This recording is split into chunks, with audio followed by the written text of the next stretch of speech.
Thank you for joining me, Stephen. How long have you been working in the sector for, and what's your current role at Scottish Futures Trust? Hi, James. Thanks for asking me to do this.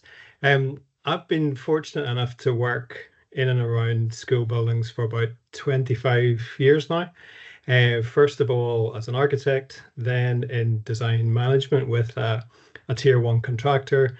And for the last 7 years, I've been with Scottish Futures Trust.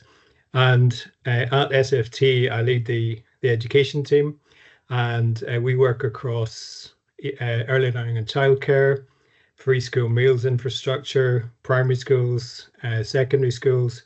And then in the last couple of years, we've also been involved in ventilation, the COVID response, and most recently in issues around rack concrete. So a broad involvement across the learning estate. But the backbone of our work really is the learning estate investment program.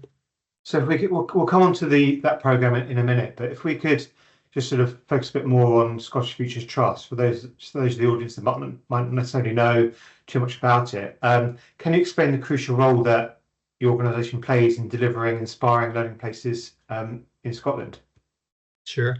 Well, as an organisation, we're not all about learning estate. We're actually involved in all sorts of infrastructure across Scotland, really wide range of skill sets. We've got people who are from legal, financial, technical backgrounds, all sorts of different skill sets from different sectors.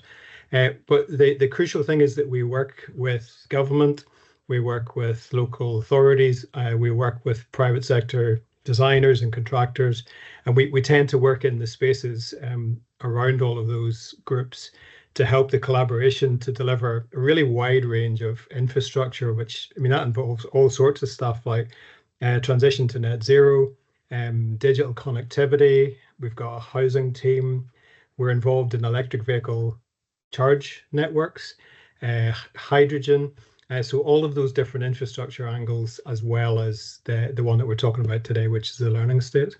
Thank you. And you mentioned the kind of learning estate investment program earlier. Could you share with the audience the recent successes from that program, and I guess most importantly, the impact it's had on learners? To wind back, I suppose, a little bit for those who don't know, the learning estate investment program, it's a collaborative program between central Scottish government and the local authorities, the 32 local authorities across Scotland. So it's a joint initiative, and the main drivers are to address the condition of the school estate, but also in areas where there's population growth to support the new infrastructure that's required to support that growth. So one of the things that we've done within the learning estate investment program in that collaboration is to fundamentally change the way the infrastructure, the way the whole thing is funded. So we don't actually fund the infrastructure at all. We have a mechanism called outcomes-based funding, and what that does is Scottish Government supports the achievement of outcomes in use of the buildings, and the local authorities fund the actual infrastructure up front. And what that has done for us is that it's allowed us to focus on the life of the building rather than just getting doors open as construction projects. So some of the things that's allowed us to do is to look at the long-term condition of a building. So the local authorities, they only get that portion of the funding if the school can be evidenced to stay in condition A or B for 25 years. The same, we've introduced digital connectivity targets, so that again, if those are met, then the outcome gets funded. And possibly one of the most influential outcomes that we've been supporting is the move to reduce the energy consumption of schools, because obviously in the last 4 or 5 years particularly, there's been a huge focus on that area, because historically buildings don't necessarily perform in the way that those commissioning thought that they would. And we've been able to introduce, you asked about the learners, which is of course crucial. So they're going to be in good condition, well-connected buildings. The energy one is really important in that we also set environmental internal environmental standards. So the air quality is good. We all learned through COVID how important that was, but also the temperature is controlled in a way that makes it comfortable for learning and teaching. And we're doing all of that in as low an energy way as possible. And by having that, what we've really found is that it's really been a step change in the way that both clients, designers, contractors have thought about, firstly, the internal environment that's being created, but secondly, the amount of energy that's required to keep that environment comfortable for the life of the building. So I suppose that switch to focusing on outcomes rather than focusing on doors open has been the big game changer for us in terms of LEAP. It's a fantastic program. It's been the bedrock of the kind of main conference program and themes for Learning Places Scotland over the last few years. And we'll come on to that event in a minute. But if I may, I'm going to ask you sort of about the, I guess, the landscape at the moment, kind of what you think the sort of the biggest challenges the education sector faces at the moment, and why those are. Sure. I mean, I think one of the biggest challenges is undoubtedly the delivery of projects. I mean, as I've said, we've set some intentionally high ambitions for these projects. You know, they're really key parts of the public sector, really key environments for children and teachers to be in. So we've set high standards, challenging to the industry, and I think at the moment one of the biggest issues is actually getting them built, actually getting them on site at the right price that people can afford, councils can afford, and getting them actually delivered to the quality that is required. That is happening, but it's sometimes a little bit slower than we would have ideally liked. So that's probably one of the bigger challenges in terms of the pure infrastructure.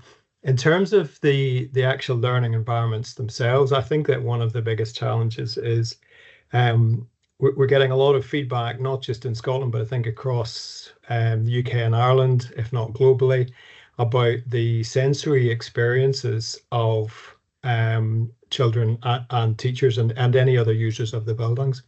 And we're becoming more and more aware of the sensitivity of different people to different stimuli and how that can be either supportive or a barrier to the activities that they're trying to carry out.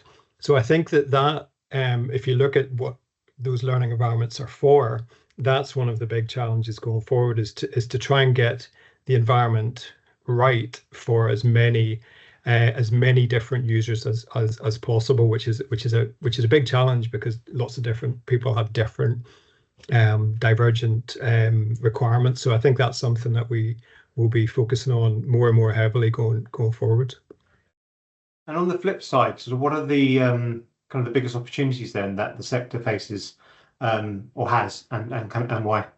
I think opportunity-wise, I mean, this is maybe one of those things where, you know, every cloud's got a silver lining. There's a lot of pressure on finance. There's a lot of pressure on the public sector to make best use of the assets that it's got. And I think, you know, a school is often both the people and the actual physical buildings are often at the heart of a community, whether it's a rural community, an urban community, it doesn't matter. The school, as the building and the people, are often the heart of that community. So, and what we're looking at increasingly, it's always been a theme, certainly in Scotland, but the multi-use of those facilities has always been a key driver in what we do, and we've seen some good examples of that. But I think going forward, there's an opportunity there to build more efficient delivery of public service, which is important. But almost more important, I think, is what it can do to the strengthening and the resilience of the communities themselves by having the adults and the older kids perhaps in the community more involved across different age groups, maybe intergenerational activities and so on, to actually use the building, the place, as a catalyst for stronger, more resilient and more efficient communities going forward. So I think that's a big opportunity, and we're really looking forward to pushing that, sharing some examples where we're seeing it working well, sharing some of the issues, the challenges that brings, but really pushing that agenda forward. The theme for this year's Learning Places Scotland Conference and Exhibition, which takes place at the SEC on the 19th and 20th of October, is maximising opportunities across the learning estate. And Stephen, can you let the audience know why this theme has been chosen this year and why it's such an important topic for Scotland's learning estate? I think this question follows on quite nicely from what we were just discussing in the last one, about making best use of what we've got in the learning estate, and bringing in the community. That's one of the aspects of it. But there's also other aspects in terms of making use of existing buildings and how they can contribute going forward. Obviously, not everything can be a new school. That wouldn't be the right thing to do at all. And we want to look at how, in the conference, how both the physical estate, the finances of running the estate, the educational opportunities of what you can do with it within and between the spaces, what you can do by bringing perhaps other industry partners into the school buildings themselves, perhaps bringing in FE, HE partners in to deliver courses within a school, how you really get the most out of the opportunities of what's already there. And as I said, socially as well, where you're mixing the school community with the community beyond its fence. So all of those aspects, I think, feed into maximising the opportunities across the learning state, and we're really looking forward, as we do every year with the conference. It's always a great place to collaborate, to share ideas, and we're looking forward to unpacking some of those themes in the conference again this year. And can you, something I've asked every sort of episode of this so far, is can you sort of share something about yourself that the audience may not already know about you?